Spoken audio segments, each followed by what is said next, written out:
गर्गाचार्य जी नामकरण हेतु पधारे हैं। नामकरण तो नंद महोत्सव में ही हो चुका है। सुखदेव जी ने वर्णन किया है कि अवाद्यंत विचित्राणि वादित्राणि महोत्सवे कृष्णे विश्वेश्वरे नन्ते नंदस्य ब्रजमागते। तो नामकरण तो पहले ही हो चुका है।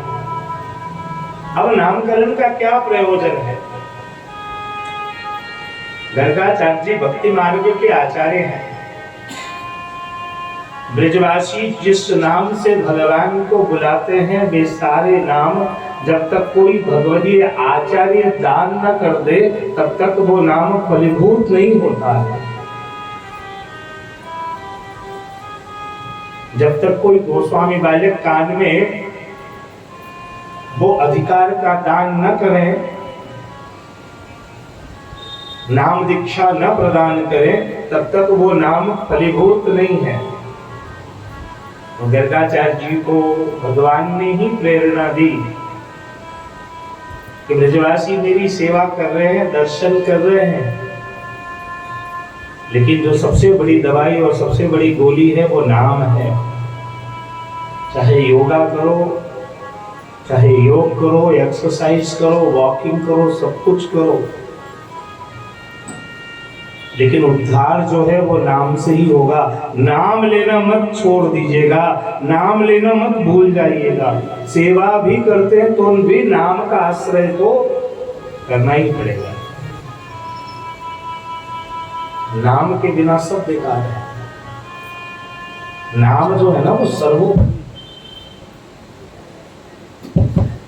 तो भगवान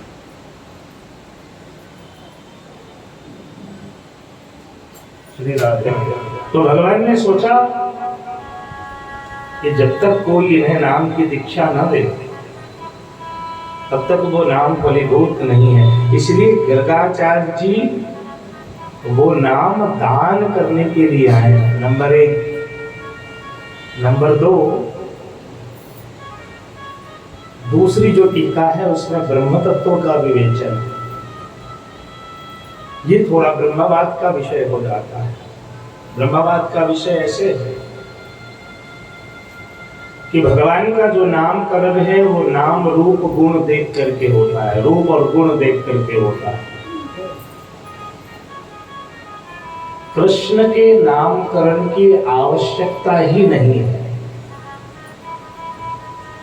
क्योंकि जो मूल पर ब्रह्म परमात्मा ब्रह्म जिसे कहते हैं, मैंने पहले दिन ही इस विषय को उठाया था।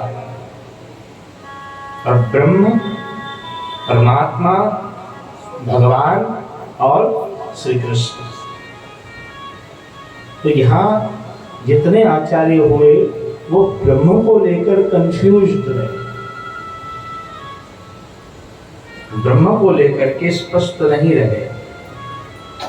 श्री मदाचार्य चरण ने भागवत जी को इसलिए प्रमाण के रूप में भी स्वीकार किया क्योंकि भागवत जी के बिना ब्रह्म तत्व पे प्रकाश देना संभव नहीं है। नामकरण तो गर्गाचार्य जी बाद में करेंगे, लेकिन नामकरण से पूर्व ही श्री सुखदेव जी महाराज ने वर्णन किया विश्वेश्वरे नन्ते कृष्णे विश्वेश्वरे नन्ते नंदस्य ब्रजम आगते। वो विश्वेश्वर अनंत श्री कृष्ण ब्रज में आ चुका है, आ चुका है, प्रादुर्भूत नहीं, आ चुका है। ब्रजम आगते, ब्रज में आ चुके हैं। और वो अजन्मा अविनाशी भगवान जब ब्रज में आ चुके हैं तो इसी से सिद्ध होता है कि वो मूल जो ब्रह्म है वो भी कृष्ण है। इस प्रकार से नामकरण के बाद यशोदा मैया कन्हैया को लेके आज पहली बार जमुना जी के तट पे आई हैं। और जब जमुना जी के तट पे यशोदा मैया आई, लल्ला को छोड़ के जमुना जी में नहाने के लिए गई, उसी समय भगवान ने आज मृदुक्षण लीला मिट्टी लेकर ठाकुर जी ने अपने मुखारविंद में पधरा लिया है। तेरे लाला ने माटी खाई, जसोदा सुन आई, सारे ब्रजवासी हो हल्ला मचाए हुए लग गए। तो जसोदा जी आई और जब कन्हैया के मुख को खोलती हैं, तो जैसे ही कन्हैया मुख को खोलते हैं तो मुख को खोलते ही अतल वितल उतल तलातल रसातल महातल पाताल भूर भुव स्वः महाजना तप सत्यम पूर्व पश्चिम उत्तर दक्षिण ऊर्ध्व अनंत अग्नि वायव्य नैऋत्य ईशान, पूरा 14 लोक का पूरा ब्रह्मांड, ब्रह्मांड में अनेक प्रकार के नर्क, एक ब्रह्मांड में अनेक प्रकार का ब्रह्मांड, और उस पूरे ब्रह्मांड में सूर्य चंद्र 27 नक्षत्र, 27 नक्षत्र, 12 राशि, भूत की सृष्टि, प्रेत की सृष्टि, जिन्न की सृष्टि, अनेक प्रकार की सृष्टि, महादेव की सृष्टि, ब्रह्मा की सृष्टि, विष्णु की सृष्टि, नारद जी की सृष्टि, अनेक प्रकार की सृष्टि में एशिया महाखंड में भारतवर्ष में उत्तर प्रदेश में मथुरा मंडल में गोकुल गांव में जमुना जी का तट, और जमुना जी के तट पे यशोदा मैया और कृष्ण, इतने दर्शन एक साथ मुखारविंद में हो। बोलिए कृष्ण कन्हैया की जय। जब इतने दर्शन यशोदा जी को हो गए तो यशोदा जी तो ऊपर नीचे है कि भैया लल्ला के मुख में प्रेत आया कि भूत आए, कसु तो है। अब मैया तो कान कौन पकड़े, झड़ा कान छोड़ करके तो सीधे चरणारविंद में बैठ गई। इतना छोटो सो लाला, और लाला के इतने छोटे मुखारविंद में पूरा ब्रह्मांड। अब तो उस स्वरूप को देख करके यशोदा मैया कंपित होने लग गई। घबराती नंद बाबा के पास नंद भवन में लेकर के आई। महर देखो। आप लोग की तरह वो हस्बैंड का नाम नहीं बोलती थी, और आजकल तो एक चलन चल गया है। पहले कम से कम औरतें जो है अपने आदमियों को आप या सुनो जी बोलकर बुलाती थी, अब तो तू तरह के पे आ गई है। ये लैंग्वेज सही नहीं, ये सही।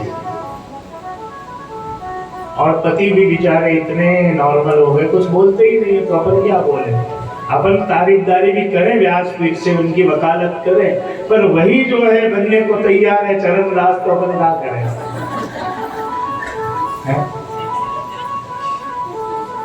अपन जो है सीधे अग्नि कब तक जलाएं, उसमें भी तो कछु होना चाहिए तेल, जब भी जले लो। अब बत्ती सुख क्या मतलब है जलाकर। मेरे को तो बड़ा आश्चर्य हुआ। क्या नाम आपका? नहीं बोलूं?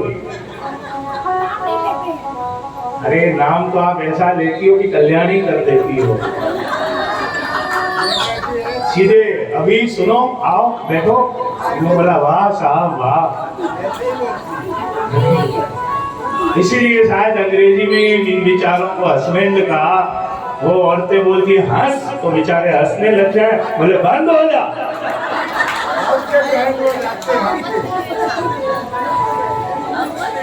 और नहीं तो हंसते हंसते बैंड बजा देती हैं। बेचारी की सिट्टी पिट्टी पूरी गुम हो जाए ऐसा।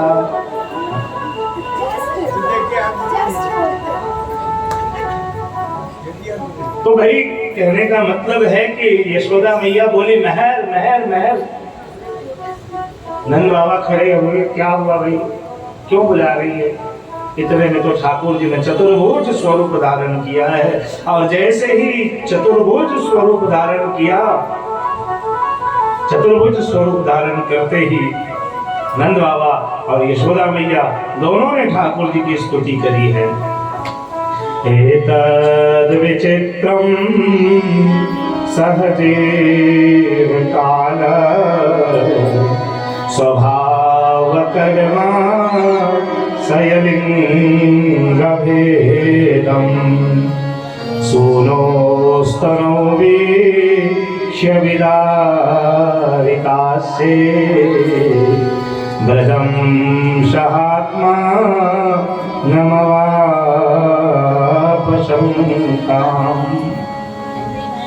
किं स्वप्नयेदो यतदुतदेव माया किं वा मदीयो बत बुद्धिमोह अथो अमुष्यै भगवार्भकस्य यः कश्चन नौका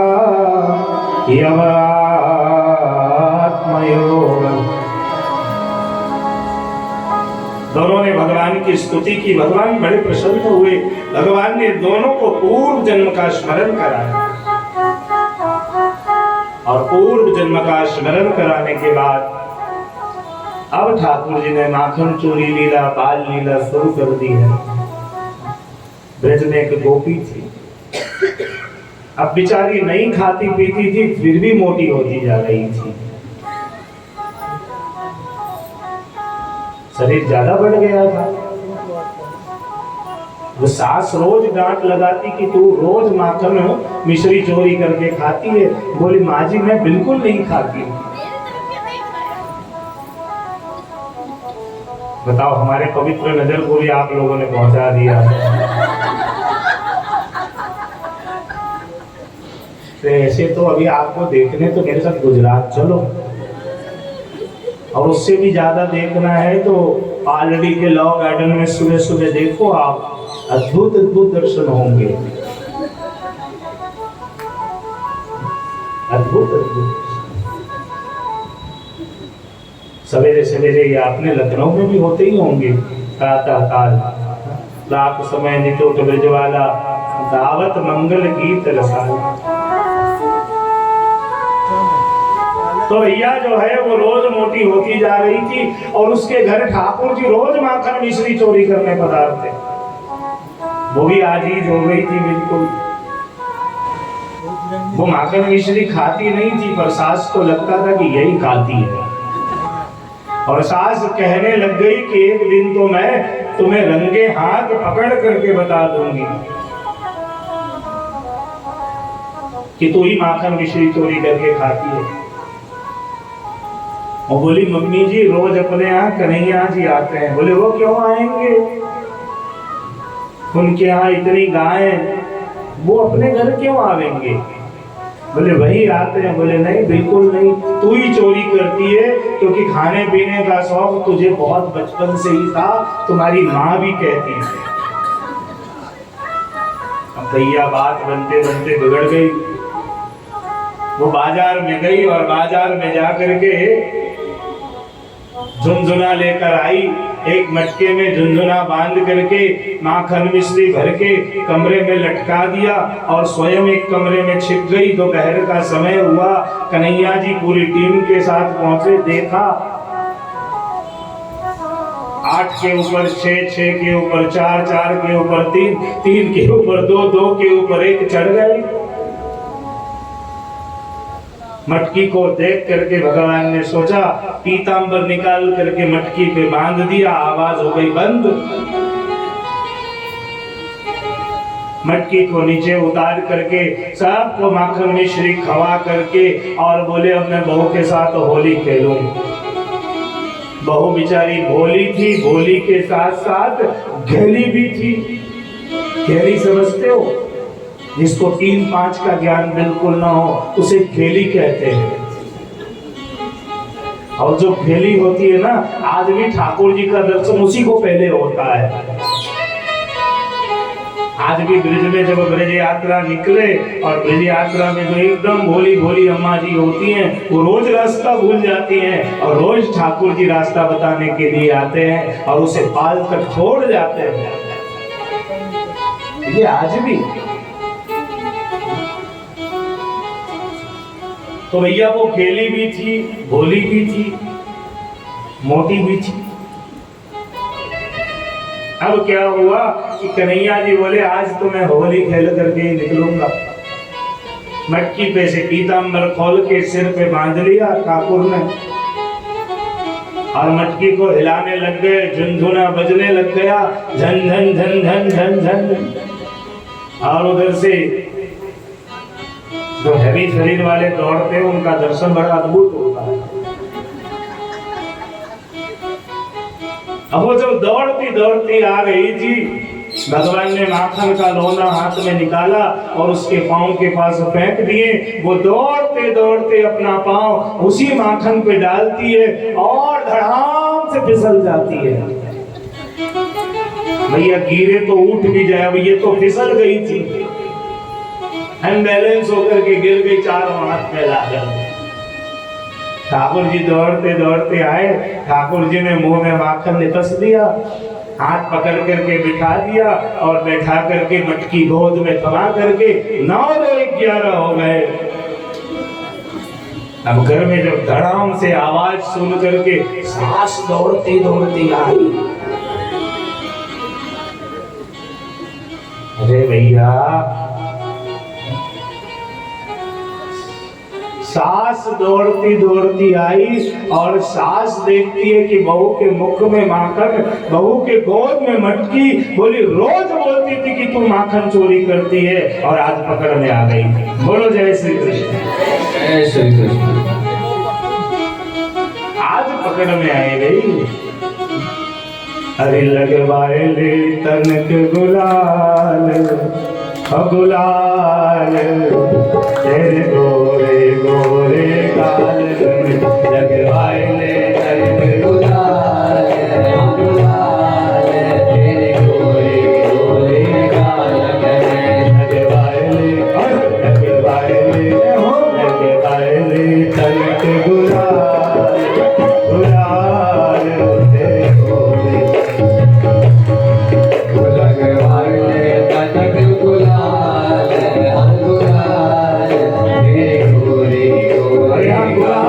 यहाँ माखन है और ठाकुर जी ने व्यवस्थित माखन लपेट दी और माखन लपेट करके भगवान निकल गए। बेचारी बहू बलि का बकरा बन गई, मजे किसी और ने लिए, सजा कोई और भुगत गई। यही तो है कुश्ती का आनंद।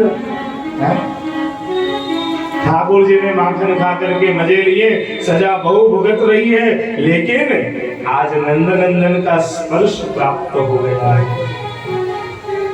और जीवन में वो जिसे स्पर्श कर देते हैं उसे फिर किसी के स्पर्श की इच्छा शेष नहीं रह जाती, वो जीवन से मुक्त हो जाता है।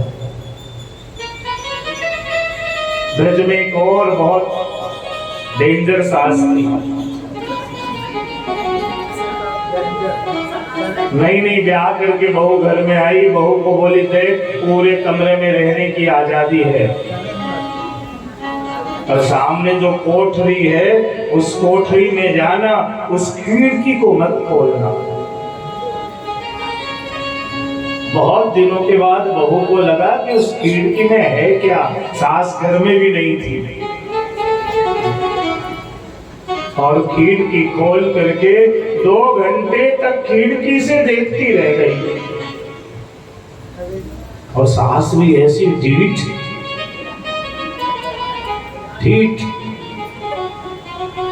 आकर के कुछ नहीं बोली, पीछे चुपचाप उसके खड़ी रह गई और घड़ी देखती रही।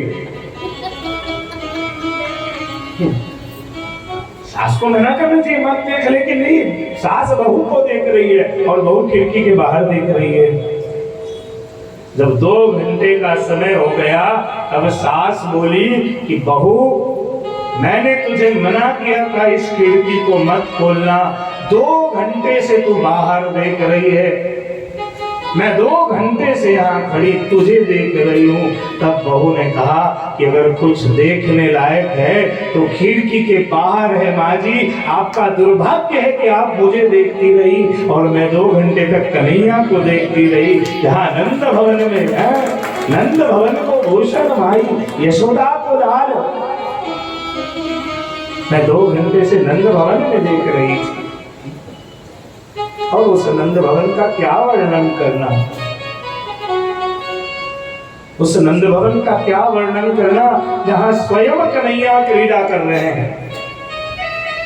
गुजराती में एक बहुत सुंदर लाइन है, हमारे पूज्य गुरुदेव बहुत ही प्यार से इस लाइन को गाते हैं, एकदम बोलो तो ग्रामीण भाषा में है, काठियावाड़ की भाषा में। अरे नंद भुवन नागरिया बालक रमता जो रे।